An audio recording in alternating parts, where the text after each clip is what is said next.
je vais faire le numéro 3 par 55. On va faire un rappel que la partie entière, il faut écrire le chiffre avec fois 10 exposant 2, exposant 10, exposant 3, exposant 0, etc. Partie décimale, il faut faire sur 10, sur 100, sur 1000, sur 100, c'est-à-dire 10 exposant 2, sur 1000, 10 exposant 3. Alors, il faut donner l'écriture développée de chacun des nombres suivants. Je vais faire la partie A. Tout simplement, il faut écrire 7 et il faut regarder combien de chiffres après le chiffre 7. C'est 3, alors fois 10, exposant 3.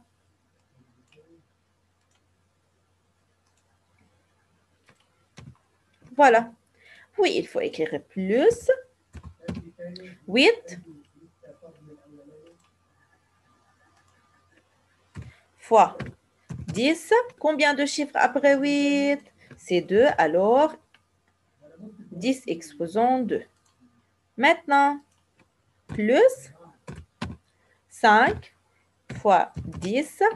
Combien de chiffres après 5? Un seul chiffre, alors exposant 1, ou bien on n'écrit rien. Plus 4. Qu'est-ce que ça veut dire 4? C'est-à-dire, c'est le chiffre des unités, c'est 4 fois 10 exposant 0. Maintenant, dans ce nombre, est-ce que ce nombre est décimal? Non. Donc, il n'y a pas sur 10, sur 100 et sur 1000.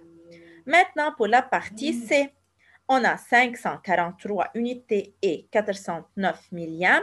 Donc, il y a une partie décimale et une partie entière. Pour la partie entière, il faut écrire fois 10 fois 100 fois 1000. Et pour la partie décimale, il faut écrire sur. Alors, on va commencer par 5 fois 10, exposons 2, car il y a deux chiffres après 5. Il faut cacher la partie décimale pour mieux comprendre. Maintenant, plus 4 fois 10.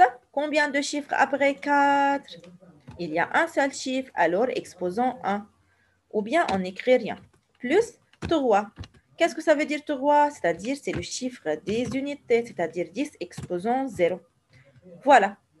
Maintenant, on va écrire la partie décimale.